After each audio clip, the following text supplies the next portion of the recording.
Y ahora vamos a seguir con nuestro estudio de la continuidad. Entonces, pues tenemos el siguiente teorema que nos va a decir, bueno, nos va a dar varios tipos de funciones que son continuas. Entonces dice así, los tipos de funciones siguientes son continuas son continuos en todo su dominio, ¿no?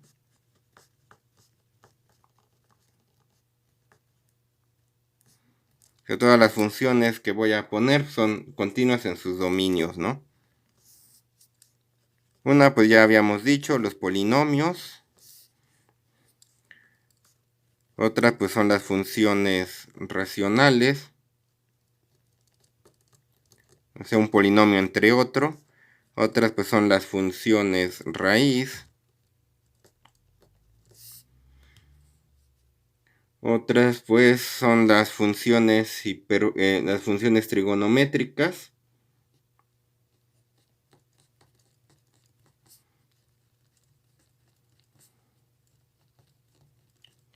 Seno, coseno, tangente, todo eso. Las funciones trigonométricas inversas.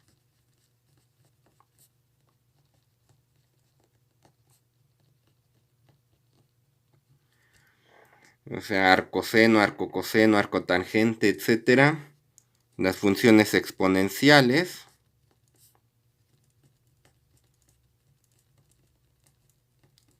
Y las funciones logarítmicas.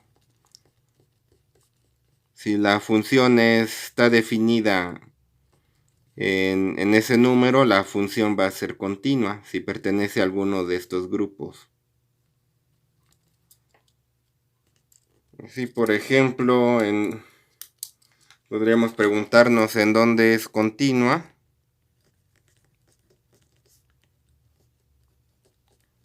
¿Dónde es continua la función f de x es igual a logaritmo de x más tangente a la menos 1 de x, o sea, arcotangente, entre x cuadrada menos 1. Entonces, bueno, pues es una función que bueno, va a ser una función entre otra. Y bueno, mejor dicho, esta función se compone justamente de funciones de este tipo. Si una función se compone de este tipo de funciones, va a ser continua en todo su dominio. Entonces, por el teorema,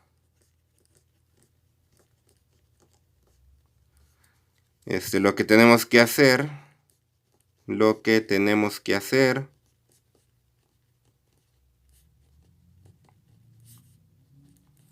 es encontrar su dominio.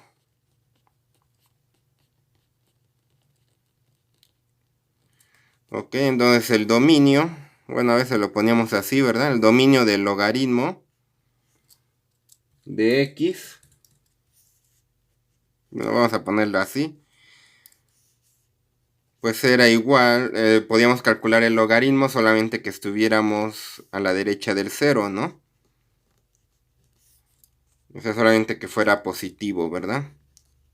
Eso, bueno, ya lo habíamos dicho antes, el dominio del arcotangente, pues eran los reales. Podríamos calcular arcotangente a cualquier número.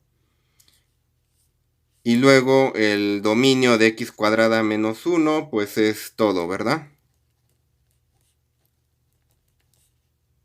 Son los reales. Entonces, ¿cuál sería cuál sería el dominio de f de x? Bueno, pues en principio pues tenemos que considerar la intersección de estos tres, de los números reales y de 0 a infinito. Pues tiene que ser el número positivo, ¿no? Para poderle calcular esta función. Pero aparte hay que asegurarnos que el de abajo sea distinto de 0. Entonces debemos tener que x cuadrada menos 1 sea distinto de 0. Si tuviéramos una raíz cuadrada, había que asegurarnos que lo que está dentro de la raíz es mayor o igual que 0, ¿no? Pero bueno, en este caso tenemos este cociente, hay que asegurarnos que x cuadrada es menor, x cuadrada menos 1 es diferente de 0. Podríamos tratarlo como si fuera una igualdad, o sea que x cuadrada fuera distinto de 1, pasar el cuadrado como raíz, o sea que x fuera distinto del valor absoluto de 1. No, perdón, de la raíz de las raíces de 1. Pero bueno, si pasamos el cuadrado, pues tendríamos que ponerlo así, ¿verdad? Como la raíz positiva o negativa de 1, o sea que x sea distinto de 1 y x sea distinto de menos 1. Entonces así ya podemos calcular cuál es el dominio, ¿no? El dominio pues va a ser la intersección de todo esto, ¿no? De estas tres habíamos dicho que pues tenemos que tomar la x que sea positiva. Y de aquí pues nos agrega que x tiene que ser distinto de 1. O sea, el dominio son los números positivos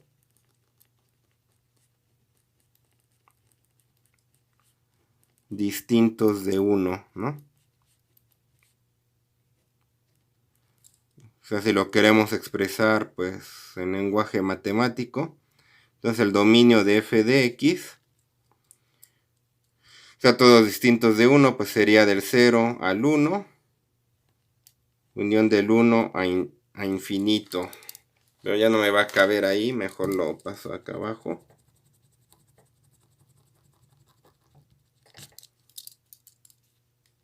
O sea, el dominio es del 0 al 1, unión del 1 a infinito, ¿no? O sea, simplemente estoy quitando el 1 de ahí, ¿no? Y pues ya, ¿no? Entonces, como es una función que se compone de estas funciones de acá, pues f de x es continua en su dominio, o sea, en la unión de 0, 1 con 1 a infinito, abiertos.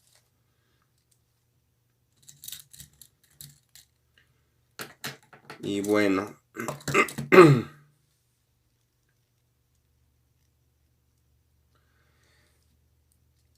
bueno, eso sería pues como un ejemplo. Luego pues vamos a ver, pues hay otro teorema por aquí. Todo eso lo estoy poniendo como sin demostración. No vale la pena porque son muy técnicas las demostraciones. Y hay que usar la definición precisa de límite, ¿no? La definición formal con epsilon y delta y cosa que pues no me parece adecuado hacer aquí. Entonces solamente vamos a enunciar los teoremas y vamos a usarlos, ¿no? Entonces si f es continua en B y el límite cuando x tiende a A de g de x es justamente esta B, entonces el límite cuando x tiende a A de f de g de x es igual a f de B. O en otras palabras,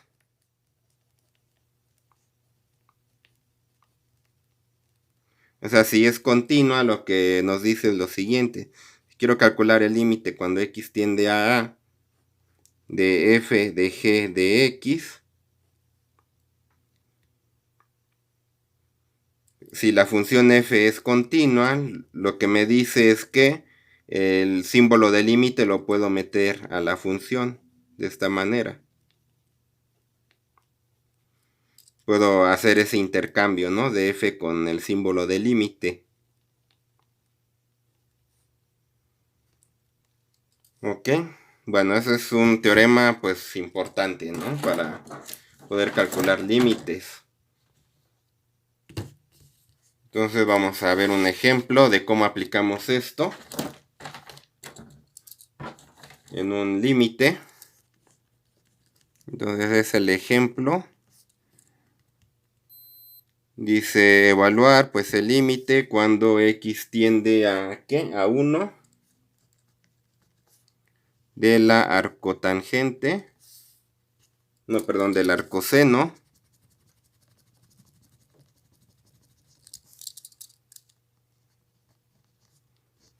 ¿El arcoseno de quién? De 1 menos raíz de x entre 1 menos x.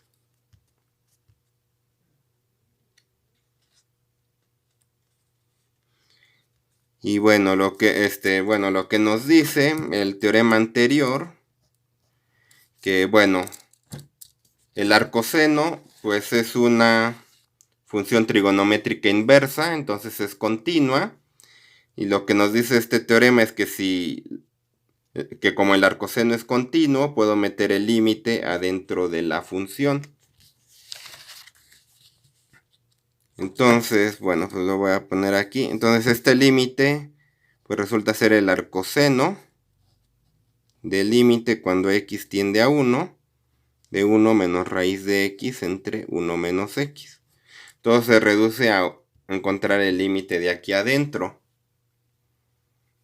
Pero bueno, si sustituimos, pues me va a dar arriba 1 menos 1 y 1 menos 1. Me daría 0 entre 0. Y pues no puedo evaluarlo así nada más. Tengo que hacer álgebra aquí adentro, ¿verdad? Entonces lo que hago pues es factorizar, ¿no? Hacer álgebra. Bueno, factorizamos. Bueno, le pongo aquí puntos suspensivos, que continuamos acá. Entonces me queda el arcoseno. Bueno, no quiero hacerlo aparte, lo podríamos hacer aparte, pero pues vamos a hacerlo de una vez aquí. Tengo 1 menos raíz de x. Este de acá, pues podríamos ponerlo como 1 al cuadrado menos raíz de x al cuadrado. O sea, el de abajo lo puedo factorizar así. O sea, lo vemos como diferencia de cuadrados y se factoriza como binomio conjugado. Entonces puedo cancelar el de arriba con el de abajo. Me queda arcoseno del límite cuando x tiende a 1. Arriba me queda 1 y abajo me queda 1 más raíz de x. Bueno, este límite pues ya lo podemos calcular con, bueno, sustituyendo, pues me queda arcoseno de 1 entre 1 más raíz de 1. O sea, raíz de 1, 1 más 1 son 2. Sería el arcoseno de 1/2. Bueno, si no sabemos de memoria esos arcosenos, para eso inventaron este aparato, ¿verdad? Y le ponemos shift y seno, ¿verdad? Para que me ponga así, seno a la menos 1. Y ya de 1/2. Y bueno, pues me dice que es 1/6 de pi. Ese sería el resultado, ¿no? 1/6 de pi. Y ya, ¿verdad?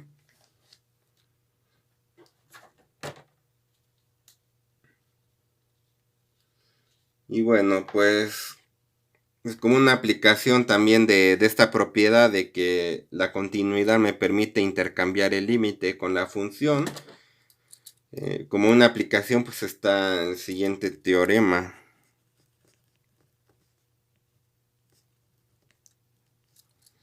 Que me dices que si G es continua en A y F es continua en G de A,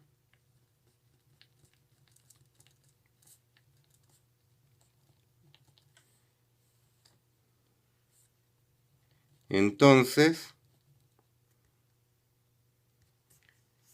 la función f compuesta con g dada por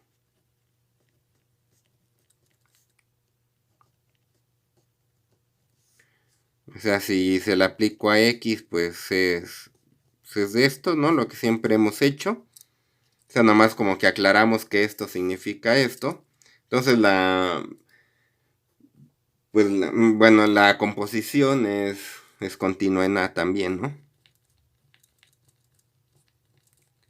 Entonces, para que la composición sea continua, necesito que ambas sean continuas. Básicamente es lo que me está diciendo.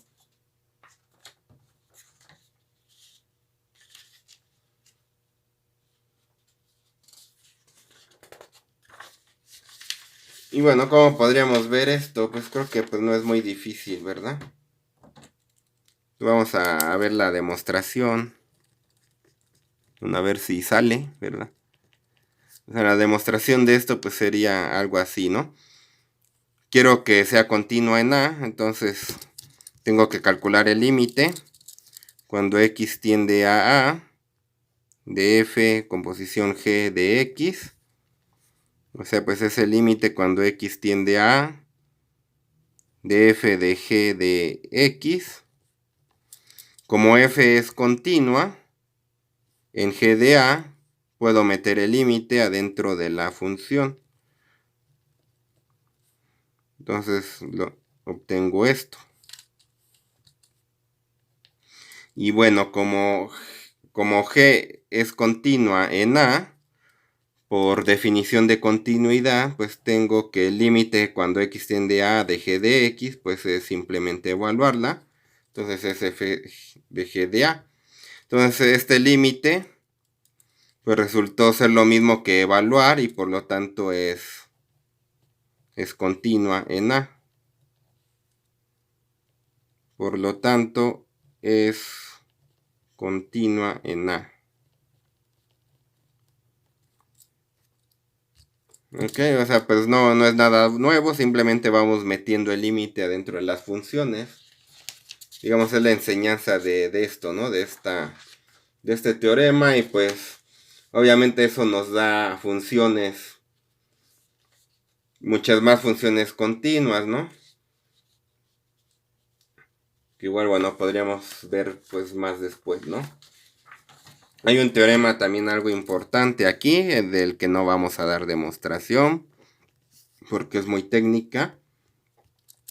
Y es el famoso teorema del valor intermedio. Entonces me dice que, bueno, si f es continua en un intervalo cerrado a b, y hay un entero n entre f de a y f de b, y n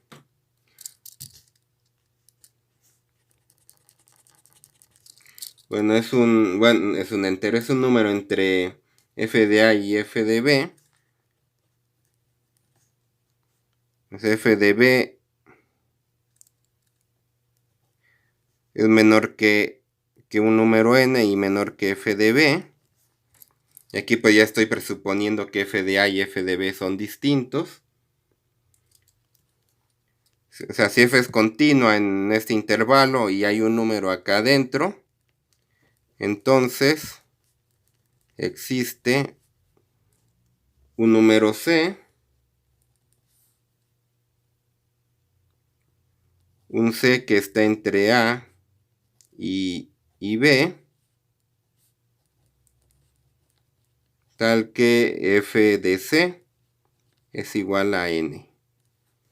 O sea que en el intervalo hay un número que me da el número pedido, ¿no? A lo mejor así se ve muy abstracto, tenemos que poner un dibujito. Entonces estamos pensando en dos números, un número a, un número b aquí. Estamos pensando que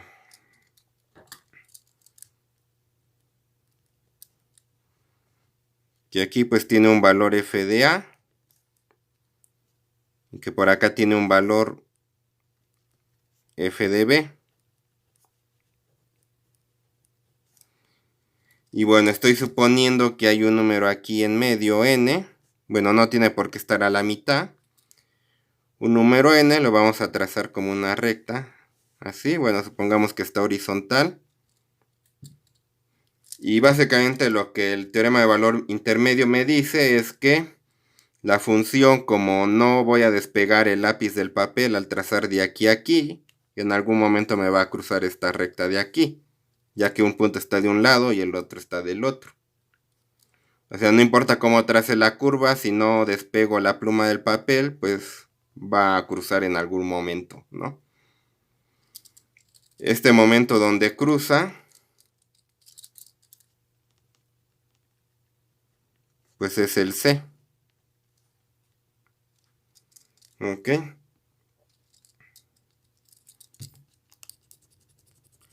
Y bueno, pues viéndolo desde esa perspectiva de que no despego el lápiz del papel, pues obviamente va a cruzar esa recta, ¿no? En algún momento.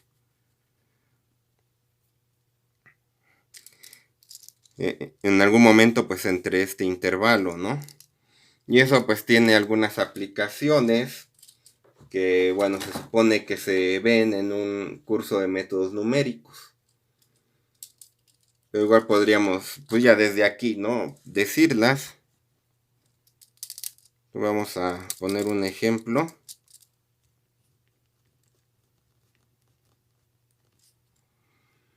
Entonces me dice demuestre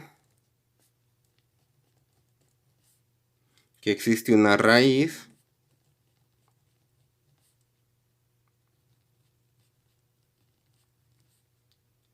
de la ecuación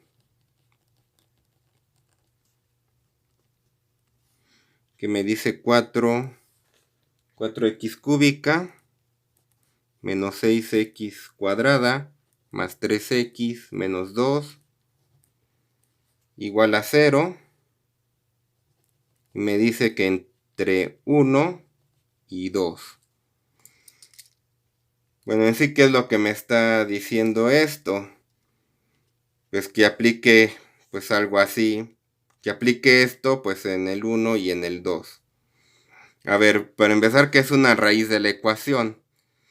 La raíz pues es un número x que me cumple que si lo evalúo me da exactamente 0. Entonces para resolver esto, lo que tenemos que hacer es lo siguiente. Es evaluar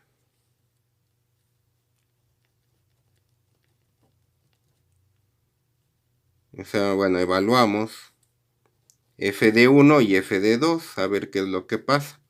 ¿Qué pasa si evaluamos en f de 1? Pues es 4 por 1 al cubo, menos 6 por 1 al cuadrado, más 3 por 1 menos 2. ¿Cuánto nos va a dar? 1 al cubo es 1 por 4, 4. 1 al cuadrado es 1 por 6, 6. 3 por 1 es 3. Menos 2, ¿verdad? 4 más 3 me da 7 y 2, 6 más 2 me da 8. 7 menos 8 pues me da menos 1. Este número pues resulta ser menor que 0. Y ahora vamos a evaluar f de 2. Entonces me da 4 por 2 al cubo, menos 6 por 2 al cuadrado, más 3 por 2, menos 2. Entonces 2 al cubo es 8 por 4 da 32. 2 al cuadrado es 4 por 6 menos 24. 3 por 2, 6. Menos 2, ¿no? Bueno, 32 menos 2 da 30, menos 24 me da 6, más 6 pues me da 12, ¿no? 12 que es mayor que 0. Entonces, ¿qué pasa si quisiéramos graficar esto?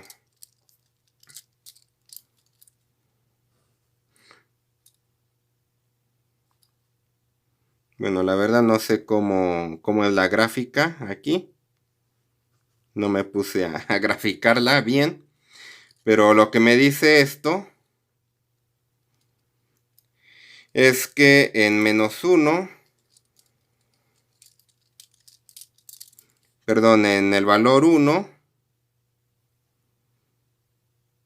pues vale menos 1, ¿no? O sea que pasa por este punto. Cuando lo evalúo en 2, pues vale 12. Digamos que está por acá. Y entonces por el teorema del valor intermedio, pues me va a cruzar en algún punto entre 1 y 2.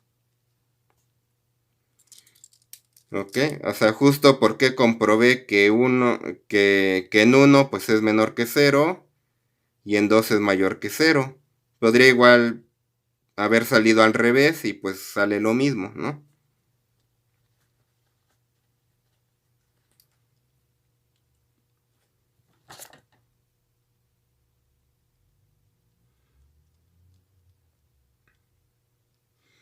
Y bueno,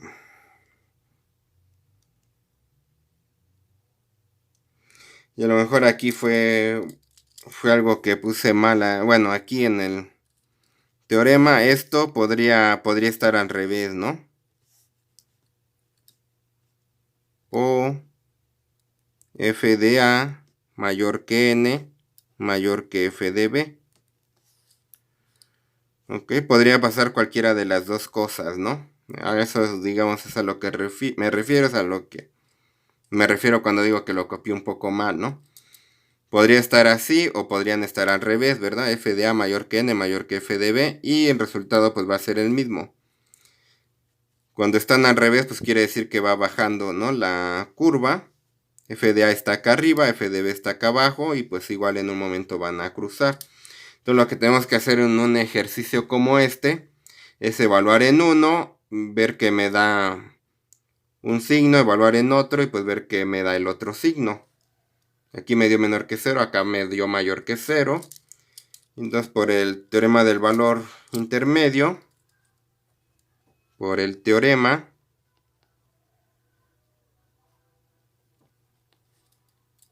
existe la raíz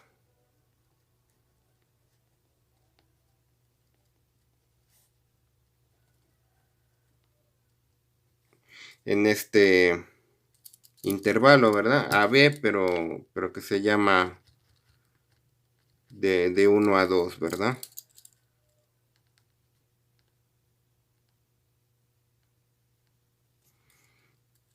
Entonces, bueno, por el teorema existe esta raíz. Pero bueno, así lo que hemos hecho, lo único que hemos hecho es decir que está entre 1 y 2. Pero podríamos continuar este proceso indefinidamente. Después, bueno, pues qué tal si checamos aquí a la mitad y ver qué signo tiene, ¿no? Aquí en este ejemplo tiene positivo, digamos, y entonces quiere decir que ahora la raíz está entre 1 y 1.5. Entonces podríamos dividir nuevamente a la mitad y seguir checando, ¿no? Esto se le llama búsqueda binaria, es un método numérico para calcular raíces de cosas que no se pueden despejar o que resultan difíciles de despejar. Esa es una aplicación del teorema del valor intermedio. Pero bueno, pues ya no me voy a meter más con eso ya se verá en métodos numéricos. Por el momento pues me conformo con esto, ¿no? Entonces, bueno, por el momento ya sería todo. Muchas gracias.